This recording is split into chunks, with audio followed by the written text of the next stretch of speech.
Hey guys, my name is Jitesh, and in this video, I am going to tell you how to find accommodation in Canada as an international student.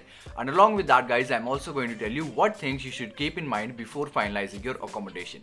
So, without wasting any more time, let's begin.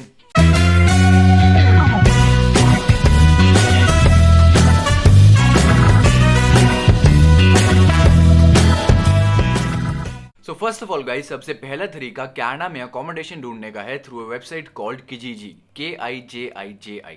अब दोस्तों किजीजी website वैसे ही same है जैसे हमारे India में OLX website होती थी, एक लोकल क्लासिफाइड वेबसाइट। इस पे हर एक चीज बिकती है। यहाँ पे कनाडा में भी दोस्तों किजीजी वेबसाइट पे हर एक चीज बिकती है। एंड इस वेबसाइट पे दोस्तों लोग अपनी रेंटल प्रॉपर्टीज को भी लिस्ट करके रखते हैं। तो आपको बेसिकली करना क्या है, आपको जाना है www.kijiji.ca पे। एंड वहाँ पे दोस्तों आपको अपने फिल्टर्स लगानी है कि आपको कौन सी प्रोविंस में चाहिए, उस प्रोविंस की कौन सी सिटी में चाहिए, उस सिटी के कौन से एरिया में चाहिए। और अगर दोस्तों आपको एक हाउस चाहिए रेंट के लिए तो आपको सर्च करना है हाउस फॉर रेंट।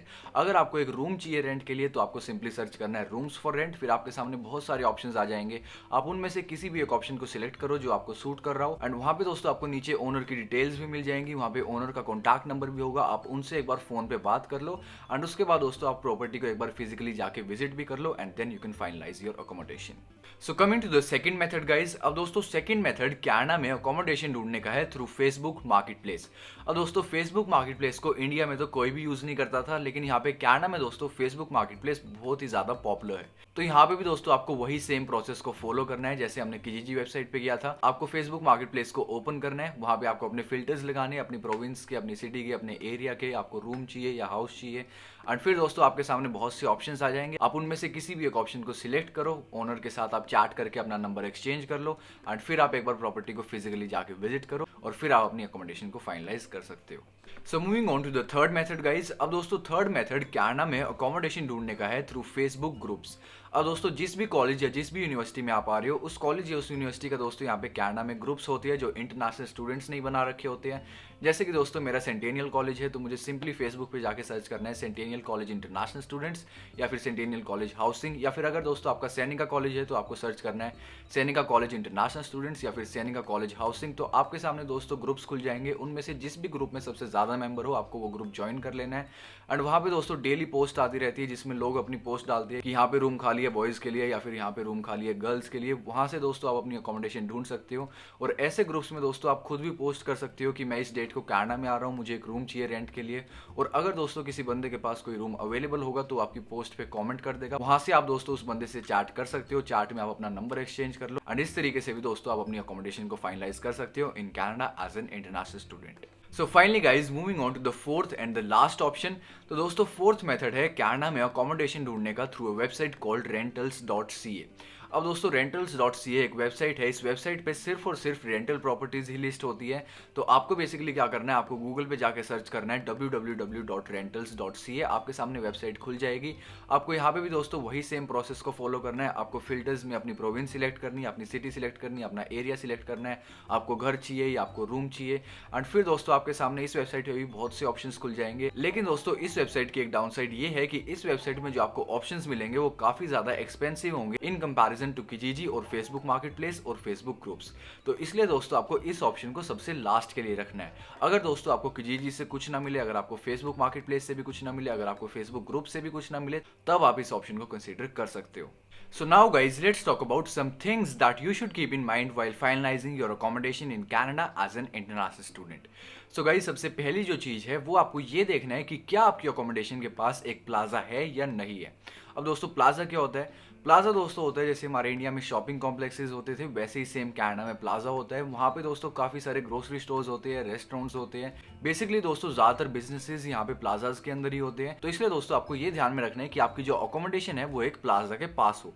क्योंकि दोस्तों अगर आपकी अकोमोडेशन एक प्लाजा के पास हुई तो आपके चांसेस बढ़ जाएंगे कि आपको जो पार्ट टाइम जॉब मिलेगी वो आपके घर के पास ही मिल जाएगी। और अगर दोस्तों किसी रीजन की वजह से आप एक प्लाजा के पास अपनी अकोमोडेशन नहीं ढूंढ पाते, वहाँ पे रेंट ज्यादा है या कोई भी रीजन है, तो उस केस में दोस्तों अगर आप अपनी अकोमोडेशन दूर भी ढूंढते हो तो उसमें भी आपको एक चीज का ध्यान रखना है कि आपकी अकोमोडेशन के पास एक बस स्टैंड होना चाहिए वॉकिंग डिस्टेंस पे। एंड वहां से दोस्तों जो बस लीव करे वो डायरेक्टली आपको आपके कॉलेज पे छोड़े, ना कि दोस्तों आपको 2-3 बस बदल के जाना पड़े।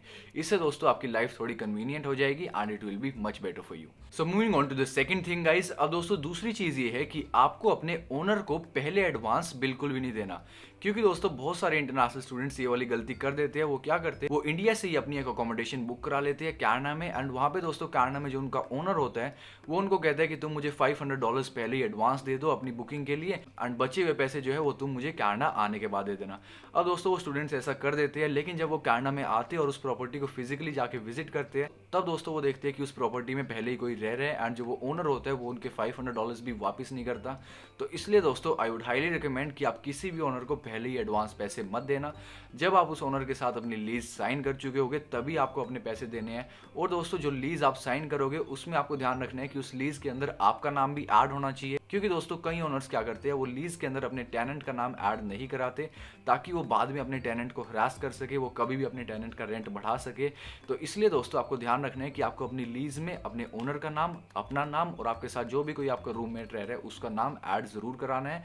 एंड आपको अपनी लीज की टर्म्स एंड कंडीशंस भी सारी बहुत अच्छे से रीड कर लेनी है, एंड उसी के बाद आपको अपनी अकोमोडेशन को फाइनल करना है। So finally guys, moving on to the third and the final thing. तो दोस्तों तीसरी चीज जो आपको ध्यान में रखनी है किसी भी अकोमोडेशन को फाइनलाइज करने से पहले, वो ये है दोस्तों कि पहले दिन आप जिस भी प्रॉपर्टी के अंदर मूव करो, पहले दिन ही आपको उस पूरी प्रॉपर्टी की, चाहे वो एक रूम हो, चाहे वो एक अपार्टमेंट हो, चाहे वो एक घर हो, आपको दोस्तों उस पूरे घर की, पूरे अपार्टमेंट की या पूरे रूम की एक HD क्वालिटी में वीडियो बना लेनी है, एंड वो वीडियो दोस्तों आपको उसी दिन अपने ओनर को भेज देनी है। क्योंकि दोस्तों जब आप उस प्रॉपर्टी को लीव करोगे तो हो सकता है कि उस प्रॉपर्टी के अंदर जो डैमेजेस हो वो आपका ओनर आपके सिर पे जड़ने की कोशिश करे और उन सारे डैमेजेस के खर्चा वो आपसे ही वसूलने की कोशिश करे। तो उस केस में दोस्तों अगर आपने पहले दिन ही अपनी एक वीडियो बना रखी होगी तो उस केस में आप उस वीडियो को एज अ प्रूफ दिखा सकते हो ओनर को, ताकि आप उसको कह सको कि ये डैमेज यहाँ पे मेरे आने से पहले ही थे एंड वो आपसे उनके पैसे वसूल ना कर सके। So that was it for today guys. I hope you liked the video, and if you did, please make sure to give it a thumbs up and don't forget to subscribe the channel.